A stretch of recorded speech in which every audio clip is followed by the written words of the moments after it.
So ilang saglit lang po ay siguro lalabas na yung prosesyon. Nagkakaroon lamang po ng ilang mga prayers doon po sa loob ng patio kasama yung ating mga images. Dito po sa side na to, lalabas yung ating mga images. Dito po tayo mag-aabang para makapture natin yung lahat ng mga images na nakasama. Ito na po, papalabas na po ang ating prosesyon.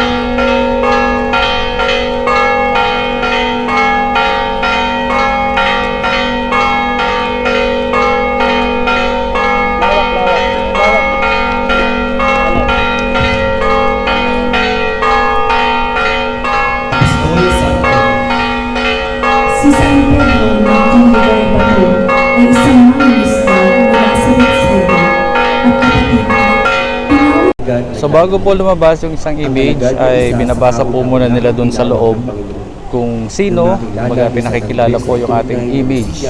So ang kasunod natin ngayon ay apostol. Kina Pedro at Andres ay sinabi ng Panginoon ang katagang kina Pedro at Andres.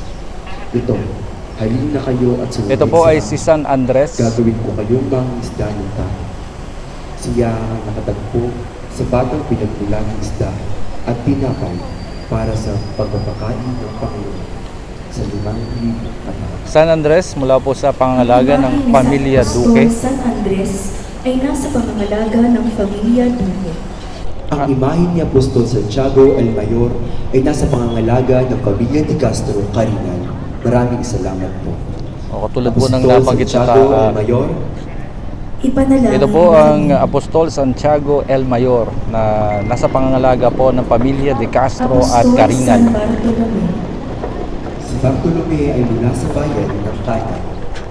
At susunod naman po si Bartolome. Katangian na ang kahulugay ibigay ng Diyos. Ito naman po ang imahe ni San Bartolome. Nasa pangangalaga po ng Barangay Muntintubig. Yan po ang patron ng aming barangay. Kay Bartolome upang maging alagad din ng Imahe ni Apostol San Felipe ay nasa pangangalaga ng Pamilya Guerra at Pamilya Magnaye. Maraming salamat po. Ito naman po ang San Felipe Apostol. Santiago el Menor. Isa sa mga apostol, anak ni na Alfeo at Maria Cleo. Imahe ni Apostol Santiago el Menor ay nasa pangangalaga ng Pamilya Senira, Puri. Maraming salamat po. Apostol Santiago el Menor sa pangalaga ng Semira at Puri family. Tinatawag din siyang Kapernaum. Ang alagad na ito ay tinawag ng Panginoong Hesukristo habang naghahanap Apostol Santo Tomas. Si Tomas sa isang taga-Galilei na isa sa dalawang apostol. Ito po ay image ni Apostol San Mateo na nasa pangangalaga ng Pamilya de Torres. Sumamatayo kay Jesus San Mateo. kahit sa kamatayan. Noong una, siya ay hindi naniniwala sa muling pagkabuhay ni Kristo. Ngunit, makalipas sa 8 araw, hanggang siyang naniwala na magpakita ito sa kanya. Kinili ni Jesus na lumapit si Tomas upang tignan at ipasok ang kamay niya. Lia Andal. Maraming salamat po. Apostol Santo Tomas,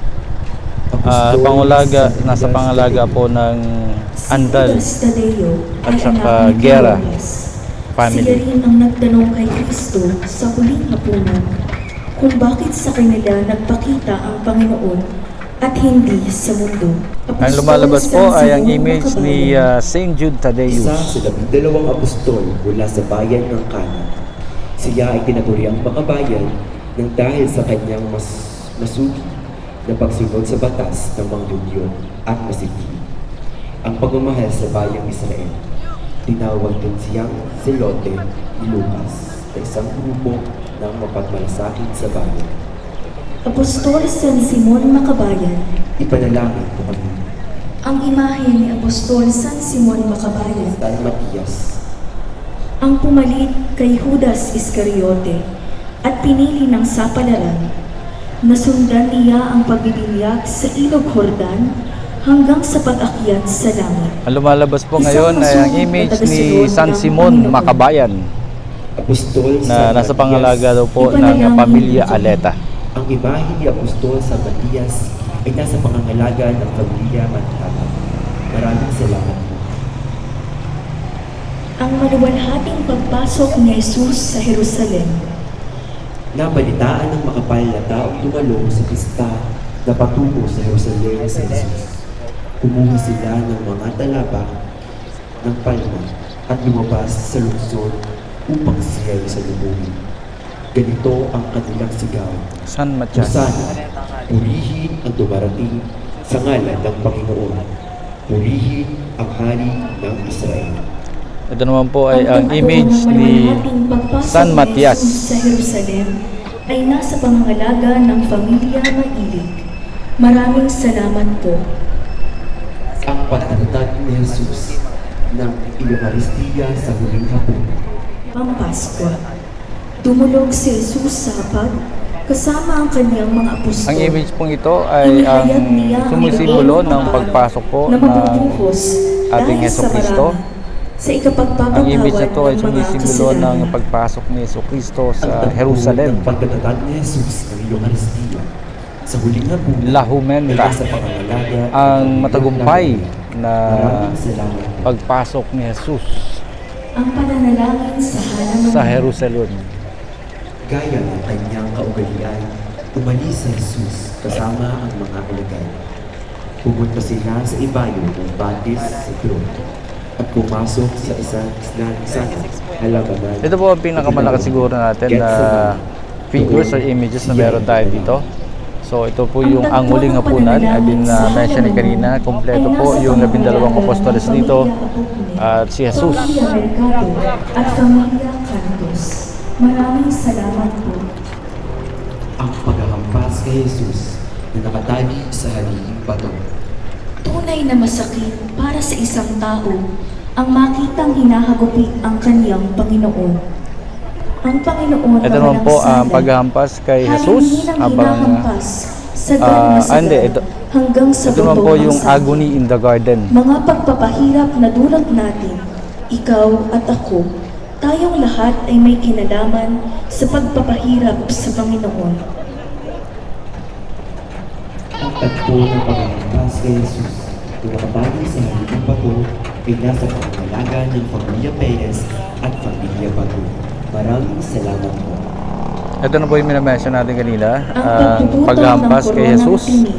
habang siya po ay nakatali sa haligi. Si Jesus ay kanilang pinuupo sa isang kamat na bangko. Matapos hilimhan ng damit na palong-tulak naman, ay pinalintangan ng isang kawagan ng mundo at pinulungan ng dito na ditong at pinagluhulan kutwakang haring-haringan. Ang tagpo ng puputong ng koronang tinig ay nasa pangangalaga ng project lumulubog sa balikat at lalo pang nakararagdag ang sala ng taong lahat. Matapos na maiatang ang krus ng kabaitan, ay niyakap ng So ito na po ang pagpuputong ng krus kinangisa. o ito yung moment na tinanggap na ni Jesus Ang ang pagtanggap ni Jesus sa kanyang krus ay nasa pangangalaga ng Pamilya Pasha at Pamilya Lopez. ito na po yung La Pasensya ba ang tawag at ito daw po yung pagtanggap ni Jesus sa kanyang hatol at sa koronang tinig. At ikatlo ito pagkarapat ni Kristo. Katawan ay nanlungo at nanginginig sa lupa ay napasuksong ang mahal na mukha ni Jesus. Dulot ng malaking pagkapagod, gutom at biglang payundo. Ito na po yung huling image natin Ang para tagpo sa ng procession na ito. pagganapan ni Jesus Meron pa pala ay itong nasa natitira, pangangalaga dalawa, ng nasa loob. Pamilya Montalvo. So ito po ang image ng Jesus Nazareno, ang pagpapasa ng krus. Ang Pariseo na lihim na disipulo ng ating Panginoon, kahit kasapi ng mga Sanhedrin, Sa dilim ng gabi, Kasunod po niyan, ang makipag-usap Tres para Caídas sila mula ay po sa maligtas. pamilya ng Pagsilang Patenya. sa Espiritu So ito po at yung tubig pamilya ang na lagi paliwanag natin ni pinupuntahan Jesus at sa natatambayan kanya. dito sa bayan. Mahigpit Sina at pasimple Mang niyang Mael, tinutulan ito mga ang paglitis kay Yesu pamilya po Cristo. ito ng Kasama ni Jose ng Arimatea. Patenya. At ito yung kanilang Ang image parisiyong talaga, si Tres Nicodemo, Caídas, ang bumili ang ng ikatlong mga pagkakadapa para sa ni Jesus, pagkain ni Yesu Cristo. habang daladala niya yung Siya krus. din ang naglibing sa Panginoon sa halamanan at nagbalot ng kanyang bangkay. San Nicodemo, Ipanalangin mo kami. Si San Nicodemo, so siya daw po yung nagbalot ng bangkay ni Jesus na matapos may baba mula sa krus at madala sa San kuweba. Jose ng Arimatea. si San Jose na taga Ito naman po ang image ni San Nicodemo. ng Sanhedrin at lihim na tagasunod ni Yesu Cristo. Siya'y naghihintay sa pagdating ng paghahari ng Diyos sapagkat naglakas loob silang lumapit Ni San Jose ng Arimatea ay nasa pangangalaga ng pamilya Samson. Maraming salamat po. Santa Maria, ina ni San Marcos. Ito po ang imahe ni San Jose Arimatea. Isa rin po siya sa nagkasikaso ng paglilibing po kay Jesus. Noong kanyang pagministeryo, buong puso niyang inihandog ang kanyang tahanan na siyang pinagdausan ng huling hapunan. Ang lahat ng kanyang mga ari-arian ay kanyang ipinagbili at inilaan para sa unang pamayanang Kristiyano. Iyon tungo sa kamatayan, kundi para sa ikaluluwalhati ng Diyos. Ito po ang image ni Santa Maria, ang ina ni San Juan Marcos, ng pagmamahal ng Panginoon na sa pangalaga po ng pamilya Marquez and Chua. sa kanyang kapatid na Marta at Maria. San Lazaro ng Betania. Ipanalangin mo kami. Ang imahe ni San Lazaro ng Betania ay nasa pangangalaga ng pamilya Guerra Chua. Maraming salamat po. Ito naman po ang message ni San Lazaro Santa Maria of ng Betania. Si Maria Nakapanayan ng po natin Betania kanina dito si ay ang dating kapatid konsyal nina Maria at KJ Lazaro. Chua. Ang tatlong Dahil magkakapatid ito po ay na ito napakahalaga. ay Ayon sa kanya, masugid na napakahalaga tagasunod para ni sa kanya Jesus. at ng kanyang pamilya. Ito Ayon pong sa iba't image ibang dalubhasa ni San sa Lazaro banal na kasulatan, de Betania. si Maria ng Betania at Maria Magdalena ay iisa lamang, sapagkat sa maraming pagkakataon ay magkatulad at magkaugnay ang mga pangyayari sa kanilang buhay. Subalit, mayroon din namang nagsasabi na magkaibang tao ang dalawang babaeng ito. Santa Maria ng Betania, Ipanalangin mo kami. ang imahe ni Santa Maria ng Betania ay nasa pangangalaga ng pamilya Chua. Ito po ang image ni Santa Maria ng Santa Betania. Marta ng Kapatid po Betania. siya ni San Si Lazaro. Marta ay kapatid At ni ang isa po pong kapatid niya ay si Marta. ni Jesus. Sa kanilang Santa Marta. ang Meron po siya'y tayong nakapanayan binigyan kanina ni Jesus patungkol sa kay ilang Santa Marta. Siya'y Magkakapatid po lubhang sila, kabalang-kabalang Marta, sa Maria, at paghahanda saka sa Lazaro ng kanilang Betania. pagsasaludo. Kaya siya, Maria Tenorio, maraming salamat po. San Cleopas, Isa siyang disipulo ng Panginoon habang niya sa daan at ipinapaliwanag sa kanila ang mga kasulatan noon gabi ng linggo ng pagkabuhay. Image po ito ni Sa Santa mga Marta Emmaus, of Bethany. nakilala nila ang Panginoon nang pinagpira-piraso niya ang tinapay at ibinigay sa kanila.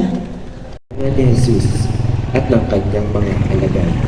Santa Juana, asawa ni Cruz. Ito po ang image ni San Cleopas de Ang imahe ni Santa Emmaus. Juana, Emmaus. asawa ni Cruz, Pamilya ay Sinira nasa na pangangalaga nangangalaga po ng dyan. Pamilya de Castro. Maraming salamat po. Santa Veronica, Isang makadiyos na babae ang nagpunas sa mukha ng naghihirap na Kristo habang ito ay papuntang Kalbaryo. Nakilala ang babae Ito naman po bilang ang si Veronica, image ni Santa isang Juana de pangalang Cusa tumutukoy sa pangalaga po, pangalaga ng pamilya de ng Castro. Panginoon na mahimalang bumakas sa kaniyang belo. Santa Veronica, Ipanalangin mo kami. Ang imahe ni Santa Veronica ay nasa pangangalaga ng pamilya Gualberto. Maraming salamat po. Sawa ni Zebedeo at masugi na tagapasunod ni Jesus Cristo. Ayon sa akin, Ito naman po ang image ni Santa Veronica. Yun pong nagpunas ng panyo sa mukha ni Jesus. Noong pinako at bumano si Jesus Cristo sa krus. Sa mga Maria na laging kasama. Sa ngayon po, ang lumalabas ay ang image ni Santa Maria Salome na nasa pangangalaga daw po ng pamilya Pasha. Kabilang sa mga saksi isa sa pang family. pagpapagay, paglilibing Ito po ang at image muling ni Santa pagkabuhay. Maria Salome. Simbolo niya ang walis na pinaglinis sa libing. Santa Maria Jacobe, Ipanalangin mo kami. ang imahe ni Santa Maria Jacobe ay nasa pangangalaga ng pamilya Barte, Maria. Maraming salamat po. Santa Maria, Sa paanan ng krus, Ito po ang image ni Santa Maria Jacobe. ang unang disipulo na pinagkakitaan ng Panginoon mula na buhay na inutusang ihayag sa mga apostol ang kanyang muling pagkabuhay. Santa Maria Magdalena, Ipanalangin mo kami. ang kanyang isinulat. Siya ang Ito po alipad naman ang na mahal image Jesus ni at Santa siya Maria ang Magdalena. pinagpapalala ni Jesus sa Birheng Maria ng kanyang likhain. Anak, narito ang iyong ina. Apostol San Juan, Ito po yung isa sa nalapitan natin kanina habang inaayos pa.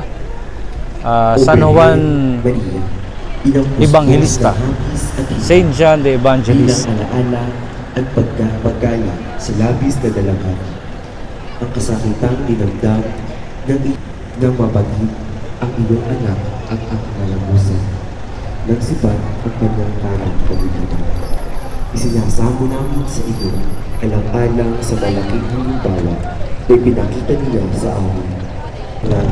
So kung mapapansin nyo po, medyo malaki yung agwat ng paglabas ng bawat image po na kasama natin sa posisyon. Yan po ay sa kadahilanan na bago po lumabas doon ay binabasa yung mga pagpapakilala patungkol po sa image para malaman at makilala po natin kung sino po yung mga images na sinasama po natin sa posisyon.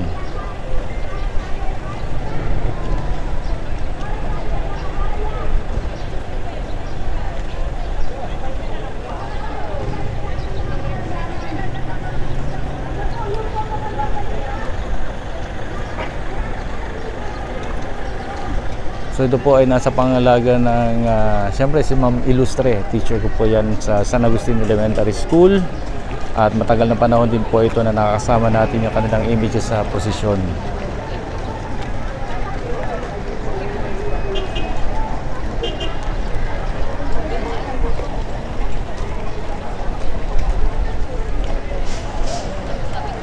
Yan na po muna ang ating coverage para sa posisyon ngayong araw ng Miyerkules at sana po ay makabalik tayo sa araw ng Biyernes. Magandang hapon po, Bayan ng Ibaan.